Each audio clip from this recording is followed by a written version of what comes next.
Mau cerita sedikit, saat kemarin saya datang ke pengadilan guna dimintai keterangan sebagai saksi. Sebelum memasuki ruang sidang, saya didatangi seorang jaksa pendamping JPU.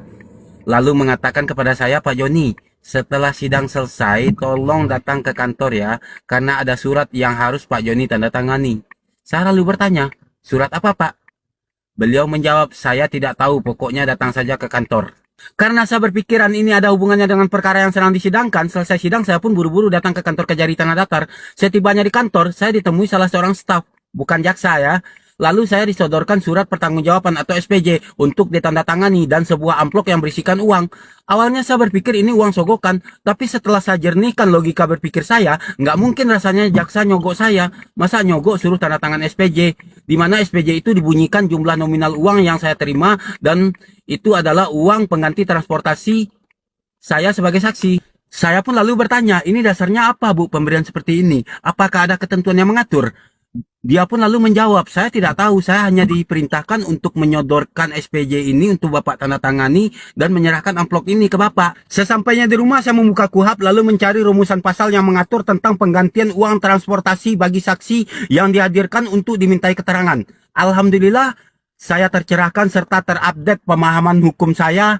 Ternyata ada pasal 229 KUHP yang berbunyi ayat satunya, saksi atau ahli yang telah hadir memenuhi pemanggilan dalam rangka pemeriksaan keterangan di semua tingkat pemeriksaan berhak mendapat pengganti biaya menurut peraturan perundang-undangan yang berlaku.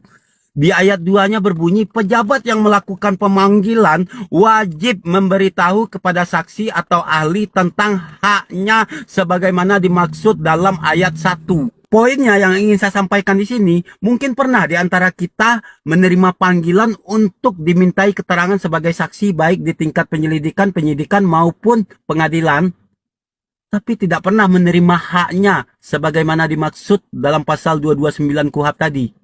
Tapi bicara hak dan kewajiban, sebagai warga negara yang baik, kita wajib memenuhi panggilan saksi oleh aparat penegak hukum dari semua tingkatan. Dan ada konsekuensi hukumnya jika kita tidak memenuhi panggilan itu.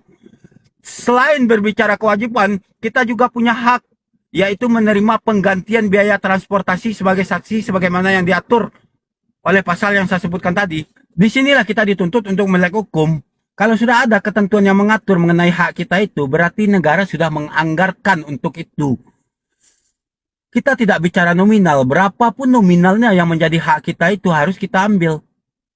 Jangan sampai kita memberi celah korupsi bagi oknum aparat penegak hukum karena kita abai dengan hak kita itu.